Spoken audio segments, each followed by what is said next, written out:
think Jesus might have felt like that when every time he finished a lesson, Peter had something else to say. Right before Peter asked that big forgiveness question that Matt read for us, how often shall I forgive?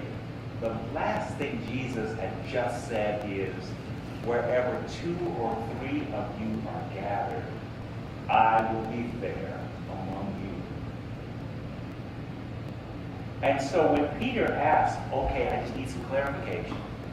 How often am I supposed to forgive? And Jesus is very specific, not just 7 times. 7 is that Hebraic number which includes, which points toward perfection, but 70 times 7, which means an infinitesimal amount. Peter did not take Jesus away from what he had originally said. Wherever 2 or 3 of you are gathered, I will be there with you. In fact, an interesting reading of that text might lead one to think that Jesus used Peter's question to perhaps lift up the depth of Jesus' presence among those who are gathered in his name. Because Jesus begins to tell a fantastical story using Peter's question about forgiveness to talk about the Spirit of God being there among them. And Jesus doesn't even try to hide the fact that he's talking about heaven and the Spirit of God being in the midst of 2 or 3 gathered. In fact, Jesus said in the text that Matt read, the kingdom of heaven can be compared to a king who wishes to settle accounts with his slaves. The king or the ruler would be God, and the slaves would be us. One of the first slaves brought before the king, that would be God, owed God 10,000 talents. Now, how much is a talent? You've heard that text. We've all talked about talents in our Sunday school. A talent is a lot. But being specific, a talent is about 15 years' wages. So that slave, that would be, again, you and me, owes again the ruler, again, for your clarification, that would be God, 10,000 talents, or for those of you who have smartphones and can multiply really quickly, 150,000 years worth of debt. Theologian, the Reverend Dr. Charles Campbell of Duke University says, number 1, there's no way an earthly slave could owe that much. Number 2, there's no way an earthly slave could repay that much. And number 3, there is no earthly king or queen or anyone else on earth who would forgive such an enormous debt. The mighty Trump empire in Atlantic City is filing bankruptcy, huge bankruptcy. Which one of his rich friends is going to forgive that? The slave owed 150,000 years of wages. No human would forgive that. But in Jesus' story, the ruler, the king, did. There could be no doubt that Jesus was referring to the one who is with us whenever 2 or 3 are gathered in his name, the ruler of heaven and earth, none other than God Almighty. Disciples Minister Reverend Dr. Cynthia Hale, founder and pastor of the Ray of Light Christian Church of Atlanta, Georgia, on the opening night of General Assembly in Indianapolis, I think it was, a few years ago said, we had a debt we could not pay, and King Jesus, through love, paid a debt he did not owe.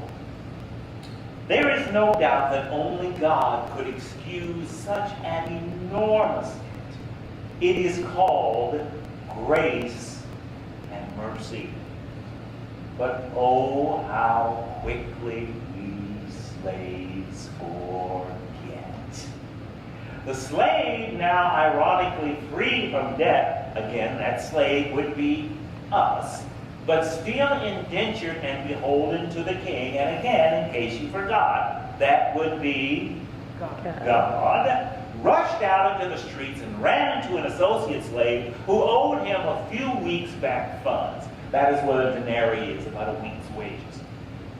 Now, we don't know if it was the adrenaline rush from having gotten a get-out-of-jail-free card, or whether the freed slave was just a greedy, mean man, or whether the freed slave had so quickly forgotten how mercy and grace had just been shown to him.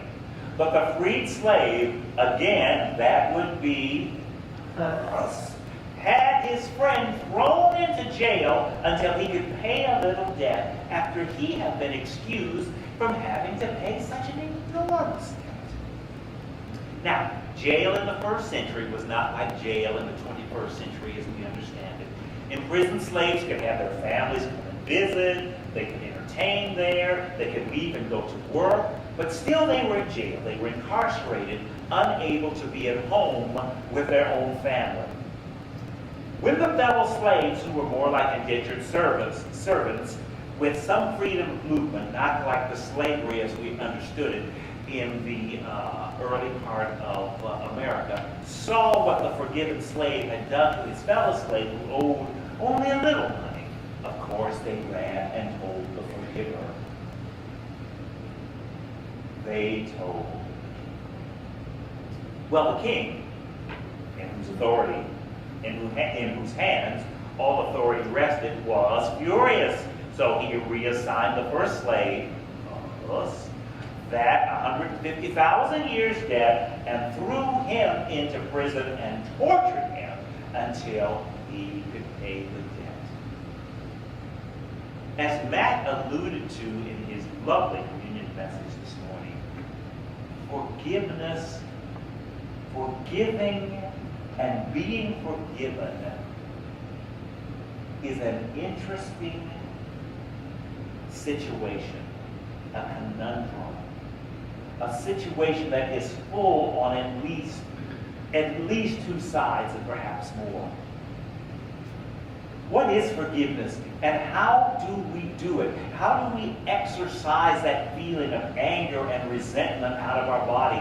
How do we get God to lift us? How do we focus on God's mercy and grace when we are so angry at somebody else for something that we feel they did to us? Some wrong, some slight, some disrespect they feel they have visited on our person. Forgiveness means that you have to excuse someone from the punitive repercussions of the wrong they have visited upon you. Yes, you did it. You hurt me. But you don't have to be punished for it. I forgive you. I sacrifice or I forego the retribution that I am rightfully due. Before that forgiveness can be truly unconditional, however, because we are humans and we have to grow and we have to experience things, that forgiveness has to be kind of conditional, doesn't it? Some healing work has to be done in us. Forgiveness, before it can have no strings attached, kind of has to have some strings attached. Do you know how many battered women judges and preachers and social workers have sent back home to live with forgiven, abusive spouses where no constructive work has been done? Do you know how many children have come to school from abusive homes and then have to return back to those homes under the authority, once again, of forgiven, violent parents where no constructive work has been done? Do you know how many seniors are living in violent, abusive situations at the hands of children who were once raised in love, where no constructive work is being done? We have to do the work of God in order to forgive. In order to forgive, number one, we have to feel the depth of our own hurt. To say that pain doesn't matter is equivalent to saying you don't matter, and you do matter. We all matter to ourselves because we all matter to God. we are not worthless. When someone hurts us in such a way, we have to speak up for ourselves and say, ouch, that hurt.